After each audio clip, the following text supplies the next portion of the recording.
A Chair for My Mother by Vera B. Williams. Read by Miss Kelly.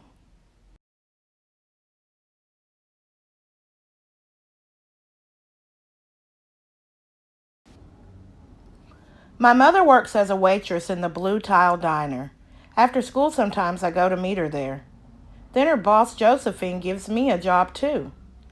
I wash the salts and peppers and fill the ketchups. One time I peeled all the onions for the onion soup. When I finish, Josephine says, "Good work, honey," and pays me. And every time I put half of my money into the jar. It takes a long time to fill a jar this big.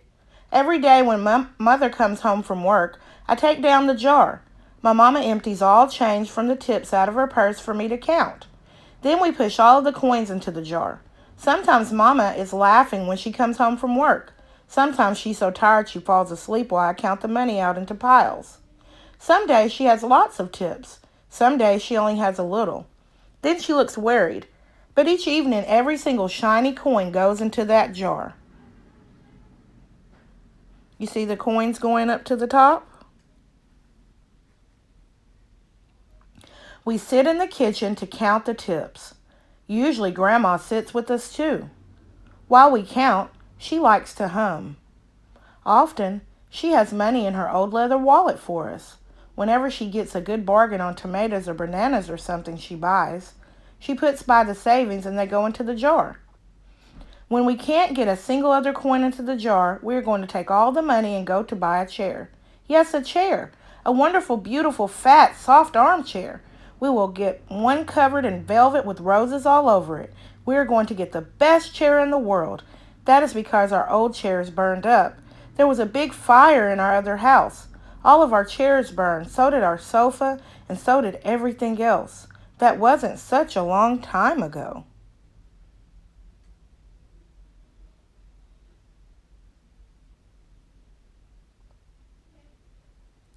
My mother and I were coming home from buying new shoes. I had new sandals. She had new pumps. We were walking to our house from the bus. We were looking at everyone's tulips. She was saying she liked red tulips, and I was saying I liked yellow tulips. Then we came to our block. Right outside our house stood two big fire engines. I could see lots of smoke. Tall orange flames came out of the roof. All of the neighbors stood in a bunch across the street. Mama grabbed my hand and we ran. My Uncle Sandy saw us and ran to us. Mama yelled, "Where's Mother?" I yelled. "Where's my grandma?" My Aunt Ida waved and shouted, "She's here, she's here. She's okay, don't worry." Grandma was all right. Our cat was safe too, though it took a while to find her. But everything else in our whole house was spoiled. What was left of the house was turned to charcoal and ashes. We went to stay with my mother's sister, Aunt Ida, and Uncle Sandy. Then we were able to move into the apartment downstairs. We painted the walls yellow. The floors were all shiny, but the rooms were very empty. The first day we moved in, the neighbors brought pizza and cake and ice cream, and they brought a lot of other things too. The family across the street brought a table and 3 kitchen chairs. The very old man next door gave us a bed from when his children were little. My other grandpa bought us a beautiful rug. My mother's other sister, Sally, had made us red and white curtains. Mama's boss, Josephine, brought pots and pans, silverware and dishes. My cousin brought me her own stuffed bear. Everyone clapped when my grandma made a speech. "You are all the kindest people," she said, "and we thank you very, very much. It's lucky we're young and can start all over." That was last year, but we still have no sofa and no big chairs. When Mama comes home, her feet hurt. "There's no good place for me to take a load off my feet," she says. When Grandma wants to sit back and hum and cut potatoes, she has to get comfortable as she can get on a hard kitchen chair. So that is how come Mama brought home the biggest jar she could find at the diner, and all the coins started to go into the jar. Now the jar is too heavy for me to lift down. Uncle Sandy gave me a quarter.